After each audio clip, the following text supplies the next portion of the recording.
All right, today we are diving into the world of a plant that completely flips the script on the animal kingdom. I mean, forget what you learned about photosynthesis being the only way. We're talking about carnivores with roots. So let me just ask you this, and it's going to sound like something straight out of a sci-fi movie. Can a plant really eat a mouse? You might think you know the answer, but stick with me here. The answer is a resounding yes. It absolutely can. Meet Nepenthes raja. People call it the king of pitcher plants for a reason. This thing is found on the island of Borneo. And get this, scientists have actually seen it, documented it, trapping and digesting small mammals. Yeah, we're talking rats. So, the big question is, how? How does a plant, something we think of as totally passive, become such a stone-cold predator? Well, the secret is all in its absolutely incredible design, perfected over millions of years. First, you just have to wrap your head around the sheer size of this thing. The pitcher on a Nepenthes raja can hold up to 3.5 liters of fluid.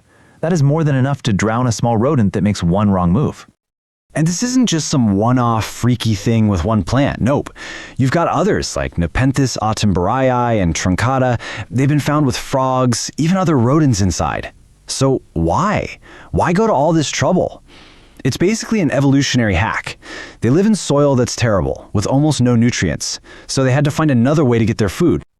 Okay, so let's get into the nitty-gritty. Let's break down the anatomy of this perfect trap. Seriously, it is a masterclass in evolutionary engineering. The whole thing works in 4 just brutally efficient stages. You've got the lure, the slip, the trap, and finally, the digest. It's a passive system, sure, but it's almost impossible to beat. So, step 1, the lure. The plant puts out this irresistible invitation. We're talking sweet nectar, super vibrant colors, and, this is wild, ultraviolet patterns that insects can see.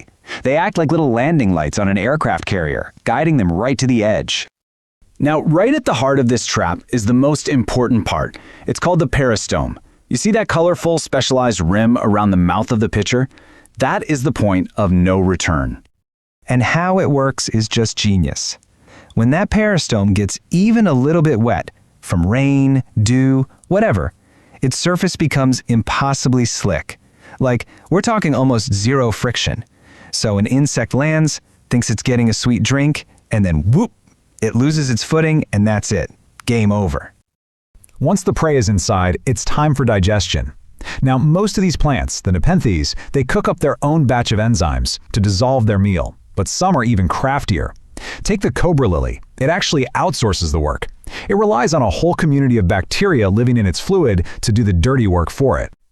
Okay, but here's where it gets truly mind-blowing. This whole pitcher plant idea, it wasn't invented just once. This carnivorous strategy evolved completely independently, on different continents, in different families of plants. It's one of the most perfect examples of what we call convergent evolution. Just look at the map. Over in Asia, you've got the Nepenthes family, and they have these hanging, vine-like pitchers. Hop over to the Americas, and you find the Sarraceniaceae. They're the ones with those upright, trumpet-shaped pitchers. Then all the way down in Australia, you've got the Cephalotaceae, which are these tiny little guys that hug the ground. 3 totally separate lineages, 3 different continents, all figuring out the same deadly solution to the same problem. And the variety within these families is just wow.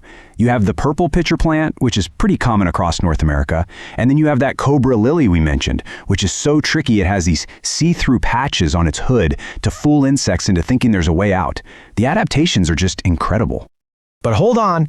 Just when you think you've got these plants pegged as these lonely, silent assassins, the story takes a wild turn. It turns out some of them have evolved beyond just being killers. That's right, believe it or not, for some of these pitcher plants, it's actually more profitable to be a landlord or, get this, a toilet than it is to be a predator. Check out the incredible case of Nepenthes loei. It puts nectar on its lid, right? But not to trick prey into falling in. No, it's an invitation for tree shrews. The shrew comes along, sits on the pitcher like a little toilet seat to lick the nectar, and, well, it does its business right into the pitcher.